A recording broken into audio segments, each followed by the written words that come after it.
Crete gave him life and the painter's craft, Toledo a better homeland, where through death he began to achieve eternal life. The quote is from Fray Hortensio Felix Paravicino's posthumous works, Divine and Human, published in 1641. This room is dedicated to El Greco's years as an apprentice. A map allows us to take a virtual tour of the artistic and cultural centers with which the artist came into contact and which decisively influenced his future work. El Greco began his career in Crete as a painter of icons. No hard evidence is available regarding exactly who his local teachers were, but he was probably taught by either Damaskinos or Klontas.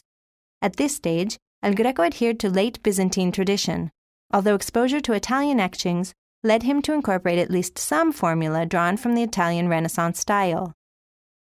In 1567, El Greco travelled to Venice, where he lived until 1570. There he became familiar with Titian's work and gradually mastered the Venetian Renaissance forms of Western art. The Venetian influence on the works El Greco produced at this time can be seen in his use of colour, a factor to which painters of the Venetian school such as Tintoretto, Bassano, and Veronese attached a great deal of importance. The most outstanding results of his stay in Venice include the Annunciation, which is conserved at the Prado Museum, and his different versions of Christ driving the traders from the temple, which share the same formal features and are vital for an understanding of El Greco's use of colour and architectural settings during this period. One of these versions can be seen in the church of San Ginés in Madrid. After touring Italy to complete his training, a trip which included Padua, Vicenza, Verona, Parma, and Florence, El Greco moved to Rome, where he lived until 1576. There, he came into contact with the Mannerist school of painting, which had evolved from the style created earlier by Michelangelo. By autumn 1576 or spring 1577, El Greco is known to have been in Spain.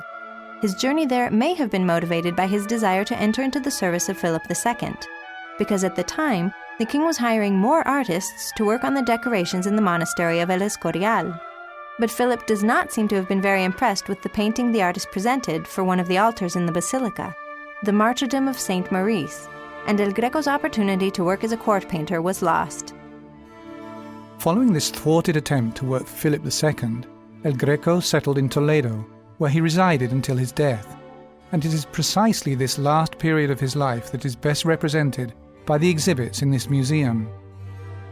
In the imperial city of Toledo, El Greco kept company with scholars, poets, and priests, and he painted portraits of many of these acquaintances. Some of them, like those of the Archbishop Niño de Guevara or the Covarrubias brothers, are here in the museum. Others show anonymous gentlemen who have now become fixed in our memory as archetypes of the majestic, sombre Spain of El Greco's day. In the display cabinet, there is a copy in Greek of the complete works of Xenophon, with notes probably written by El Greco himself and by Antonio de Covarrubias.